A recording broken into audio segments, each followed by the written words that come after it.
What's going on, guys, and welcome back to another episode of Career Mode. This is episode number 185. We start today's episode off by seeing we've got an international management offer here from Portugal. It actually came before the Spurs game, but I forgot to show that, so apologies for that. But we got an international management offer from Portugal. I will probably take it if we don't get England. Of course we won't get England, I never get England, but if we don't get England coming in for us, then I'll probably go ahead and take that Portugal job just before it expires, as they are going to be a 5-star nation. And as we enter a new month, we enter December here. You just saw the look at the youth score monthly report, or the youth player monthly report, if you will. So we've only got one player in our youth academy at the moment, and also here is a squad report as well. A reminder that squad reports and the full league table are shown at the start of every single calendar month.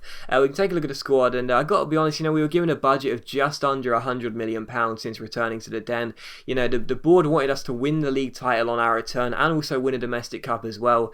But at first I was like, can we really do that? But I look at the squad, I look at the signings we've made, and I also look at some of the players that are still here since we left. Kelvin, Dongu, Ings, even Catamol, if you will. Some very, very good players that have developed really nicely. I definitely feel like, as I look over this squad here, that we have got as good a chance as anyone of winning this league title. As you can see here, after 15 games, we've only lost once. We've won 9 games and drawn 5. We are sitting top of the table with 32 points, 2 points clear of Chelsea, 3 clear of City, 4 clear of Spurs, 5 clear of Liverpool, 6 clear of Arsenal and Newcastle. And it could be quite a tight finish to this league come the end of the season. But as things stand, I, touch wood, definitely believe we should be there or thereabouts come the end of the season. But today's first game is against Fulham here at the Den, as we take on Fulham in the Capital One Cup quarter-final. Now, as I said before, the board do want us to win a domestic cup this year. Haven't specified which one, as they never do in career mode. But I'm never really that fussed about the Capital One Cup.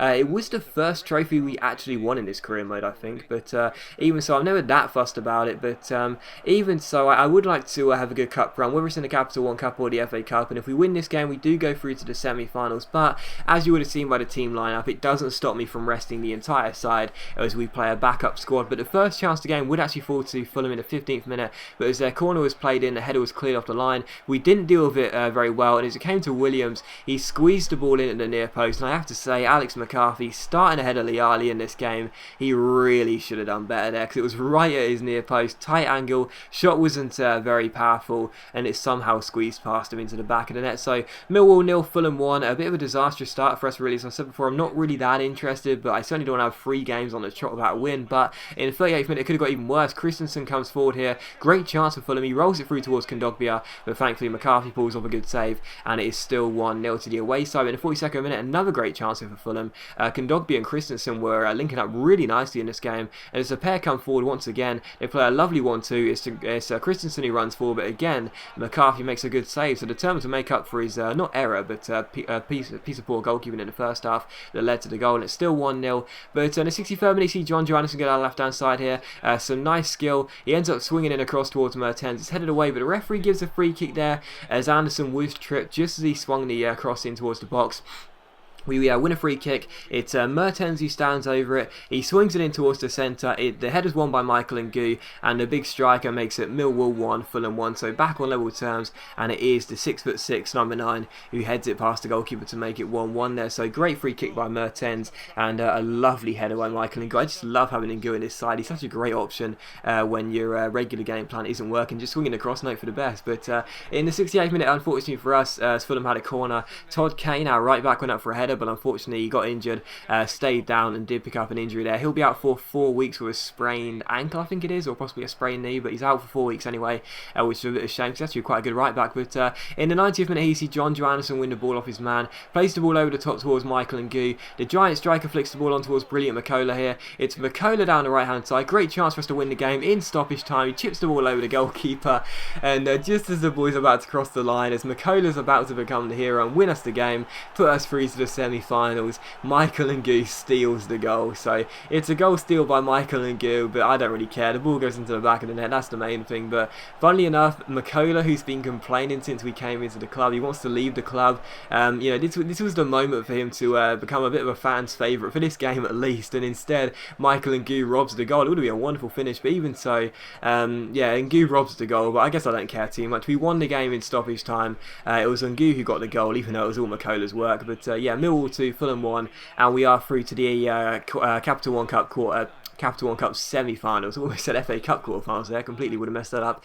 Yeah, we're through to the Capital One Cup semi-finals thanks to Michael and Goose 2 goals. But really, you should at least give the credit to Makola for that second goal. It's still, yeah, through to the semi-finals. We'll be taking on either Spurs or one of those 4 teams on the other side of the tournament tree. And as you can see as well, Todd Kane did indeed sprain his ankle and will be out for 4 weeks. And after that as well, we saw that Makola says that boss, I've had a change of heart. I'm prepared to stay now. I was wrong in wanting to leave. I see my future here now, which is really, really good. Because, of course, Makola, as I said, he's only 22 years old. His contract is up at the end of the year, and he is a very decent player, as you can see. Already 76 overall, absolutely rapid, great option to have for the future. And unfortunately for us, I couldn't offer him a new contract because we don't have any money left over, so that was quite annoying. But I decided to ask the board for a bit of money. I just asked for £1 million. I thought that was nothing really, and after that, you saw that South Korea want us to manage their nation, and we of course say no, and we're still thinking about Portugal.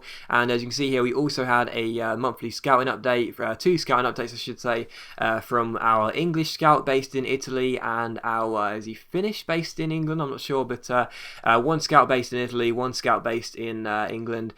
We take a look at this guy. He looks okay. We'll wait and see what he looks like after another month's worth of scouting. And we also got this scout report from our English scout here. A couple of players have already left to other clubs. We don't mind too much. There's some okay players in this scout report, but to be honest, as I've said before, I think scouting this year is really, really poor. It seems way too difficult, and you know, getting the best player seems, you know, not impossible, but really, really too hard. It puts a lot of people off, I guess. But yeah, we also saw that the board did indeed accept our fund request. They gave us the £1 million we asked for, which is good. Which is also kind of funny because usually they counter offer something, but this time they just gave us £1 million straight up, which is nice. But yeah, that meant we could indeed offer Makola a new contract. He wanted a 10 grand a week bonus, 10 grand a week increase, and I just said yes to that because, you know, although he is a bit of a resi, he's still a very decent player, you know, and I think 30 grand a week is perfectly acceptable for a 76 overall player, so we give him a new deal, and hopefully he will accept that contract, as he has said now that he's willing to stay. I would have thought he would have at least asked Michael and Gu to leave the club, you know, after that goal steal, but no, he wants to stay. We offer him a new deal, and hopefully, touch wood, he will accept it in the next episode. But the following game here was against Cardiff in the Barclays Premier League, and after 2 games without a win, of course losing for the first time this year to Aston Villa, and then drawing with our former club Spurs, I was hopeful of getting ourselves back on a winning wagon. As you can see, we've lost our place at the top of the table for the first time this season since going top of the table. We now lost our first place towards Chelsea, so with a win against Cardiff, of course we do have the game in hand, we would go back to the top of the table, so I'll be hoping for the win here away in Wales. And the first chance this game would fall relatively early on in the 3rd minute as Cardiff won a corner. It was eventually crossed into the box by the left foot of John in towards the centre. It's Cornelius who goes for the header, but thankfully for us, Liali pulls off a good save, and the follow-up shot by Kiss, I think it was, hits the side netting, and the man formerly on loan at Ross County can't find the back of the net. So 0-0 as things stand. In the 23rd minute, a good chance for us to take the lead.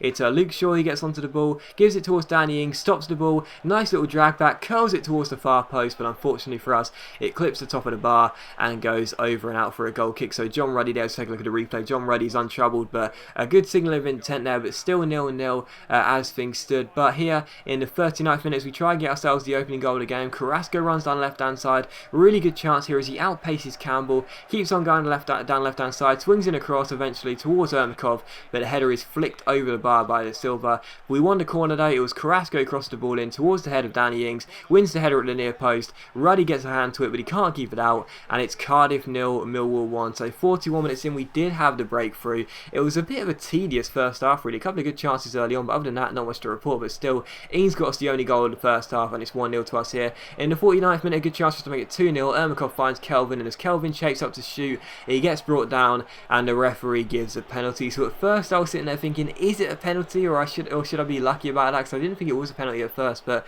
as you can see here, as Kelvin goes to shoot, he does get tripped up by the foot of John, and that's why he scuffed it a little bit. So a penalty to us here. Carrasco missed the last penalty he had, so I was thinking about taking Carrasco off penalty taken due, but then I thought, no, I love Carrasco. So Carrasco stands up against John Ruddy. could he make it 2-0 here? Didn't really get the marker in the green, but it doesn't matter because Ruddy stayed down the middle. Carrasco blasts the ball to Ruddy's right and his left, and he does his trademark celebration to celebrate. So Cardiff 0, Millwall 2, and it's Carrasco who gets the goal. And as things stood, you had to say that there was looking like there would be no way back for Cardiff, but there was going to be no way back straight after kickoff, because as Kiss gives the ball away, Ings roulettes past to Silva, spots the runner Kelvin, picks him out, and Kelvin puts the ball under Ruddy. So suicidal from Cardiff, really. They concede the second goal of the game, and then straight from kickoff they give the ball away. We go on the break, and Kelvin makes it 3-0. So good finish by the Brazilian. As I said before, I'm so pleased how his development has been since we left Millwall. We brought him for £2 million, and now he's an 86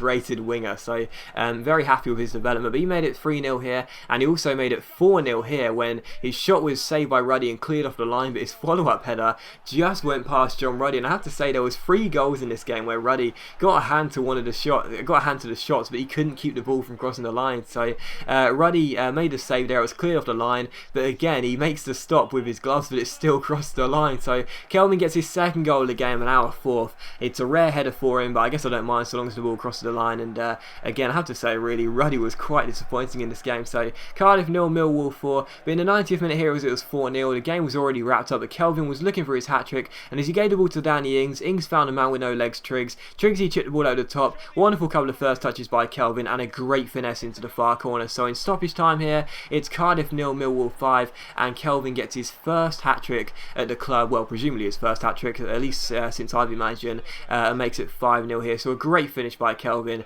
That made it 5-0, and I was very pleased to have our first dominant win since returning to Millwall. But as always, guys, a big thank you for watching the video. I really hope you have enjoyed it. If you have enjoyed today's episode, please leave a like, because that's much appreciated, and it really does help my channel out, and it only takes a second to click that like button, and I'll see you for the next episode of Career Mode very soon. There was a golfing class out there today.